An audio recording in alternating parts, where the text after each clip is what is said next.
So our topic for today is makeup removal and skincare after makeup. So before we start ating proper lesson, we need to pray.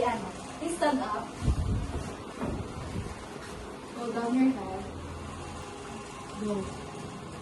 So bow down your head. Close your eyes.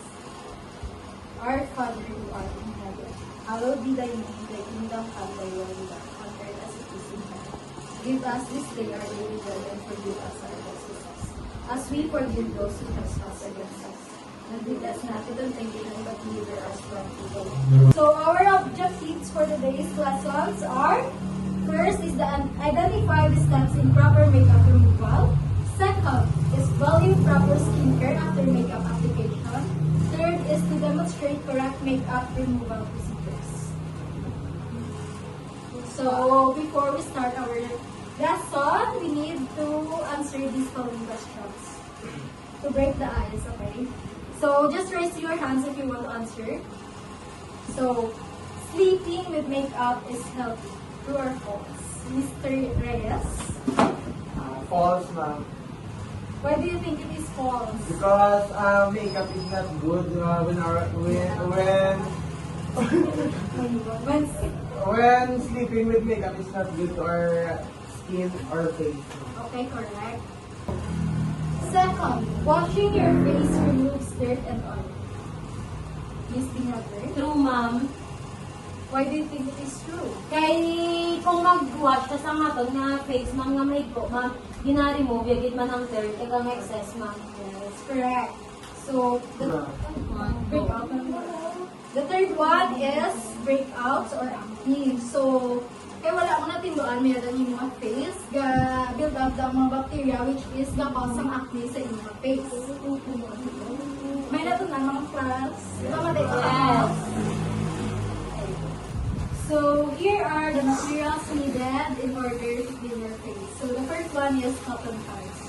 The second one is cleanser, and the third one is the face towel. Good what? So, sa video demonstration natin class, mag-insan ako sa GC. Please, please lang tawagin. Yes, ma'am.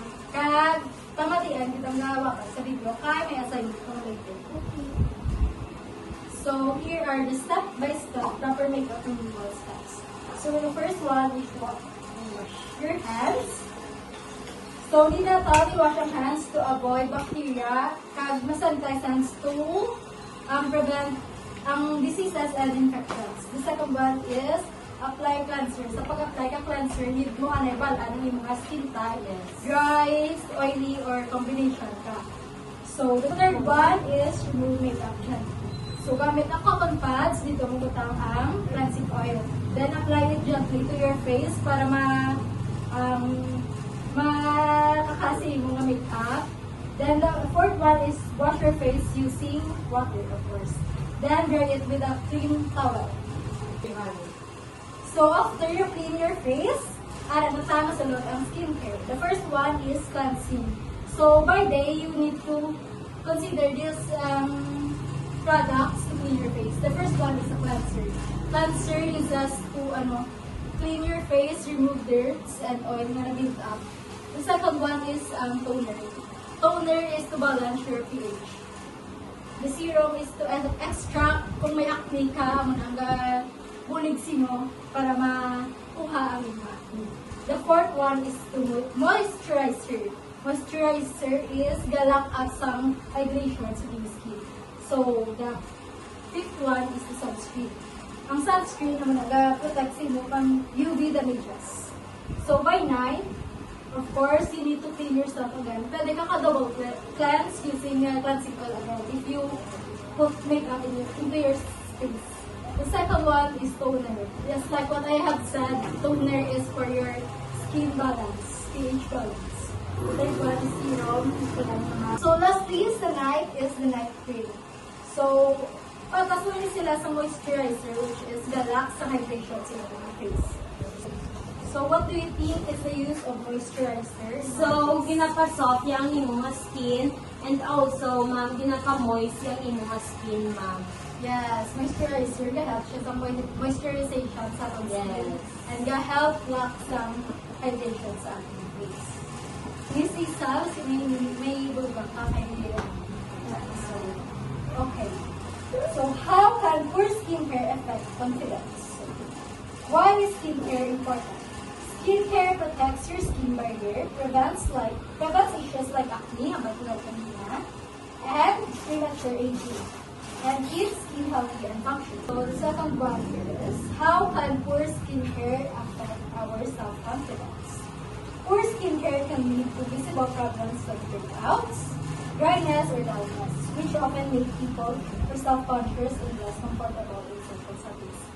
So, syempre, kaya wala ka bala ng skincare mo yan. Syempre, kaya turubo lang yung mga acne. So, pasubot ka man pala nga, ibuli ka lang nila. Kaya amo na ang tsura mo, wala ka panilo mo yan sa mga face. So, class, nitagid important tagid, tiloan na natin yung face in order na maging presentable ka and to build up our confidence.